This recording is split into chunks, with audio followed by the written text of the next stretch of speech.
Kissik girl commit అయిన సినిమాలకు dates adjust చేయలేని సిచ్యువేషన్ లో ఉంది. టాప్ ప్రొడక్షన్లకు ఇన్ టైం కు రాలేనని చెప్తోంది. కేవలం శ్రీలీల కారణంగా మాస్ జాతర రిలీజ్ డేట్ వాయిదా పడే పరిస్థితులు వచ్చాయా? కిసిక్ సాంగ్ తర్వాత శ్రీలీల ఫుల్ బిజీ అయిపోయింది. అంతకు ముందు వరకు ఎంతెలా హల్చల్ చేసిన రాణి క్రేజ్ ఒక్క కిసిక్ సాంగ్ తో వచ్చి పడిపోయింది. దీంతో మేడం గారు ప్రెస్టీజియస్ చిత్రాలకు సైన్లు చేయడం షురూ చేసింది. అటు తంబేలు సైతం శ్రీలీల కోసం వెయిట్ చేస్తున్నారు. అందులోనూ టాప్ హీరోల సినిమాల్లో శ్రీలీల వేసే డాన్స్ కోసం ఆయా హీరోల అభిమానులు ఎదురుచూపులు చూస్తున్నారు. దీంతో ఇప్పటికే కాల్ షీట్స్ అడ్జస్ట్ చేయాల్సిన సినిమాలు తమ షెడ్యూల్స్ ను ప్లాన్ చేసుకోలేకపోతున్నాయి. మాస్ జాతరలో శ్రీలీల మెయిన్ లీడ్ అయినప్పటికీ తనకు ఆల్రెడీ ఉన్న కమిట్మెంట్స్ తో రవితేజ సినిమాకు ఇప్పటి వరకు సరిగ్గా డేట్స్ కేటాయించలేకపోయింది.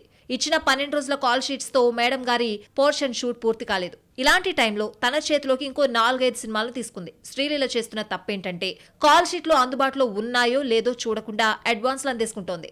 దాంతో డేట్ల విషయంలో క్లాష్ వస్తోంది. రవితేజ మాస్ జాతరలో శ్రీలీల మెయిన్ లీడ్. ఇప్పుడు ఈ ప్రాజెక్ట్ శ్రీలీల వల్ల ఆలస్యమవుతోంది. ఇప్పటి వరకు 12 రోజుల పాటు కాల్ షీట్స్ ఇచ్చింది. మరో 20 రోజులైనా తన డేట్లు కావాలి. కానీ శ్రీలీల ఓ తమిళ సినిమాకు బల్క్ గా డేట్లు ఇచ్చేసింది. రవితేజ సినిమాకు ఏప్రిల్లో ఇస్తానని అంటోందట. దాంతో శ్రీలీలని పక్కన పెట్టి మరో కథానాయికను తీసుకుందామా అనే ఆలోచన చేస్తోంది చిత్ర బృందం. అయితే ఇప్పటికే కొంత షూట్ జరిగింది. కథానాయికని పక్కన పెడితే అవన్నీ మళ్లీ రీషూట్లు చేయాలి. బడ్జెట్ పెరిగిపోతుంది.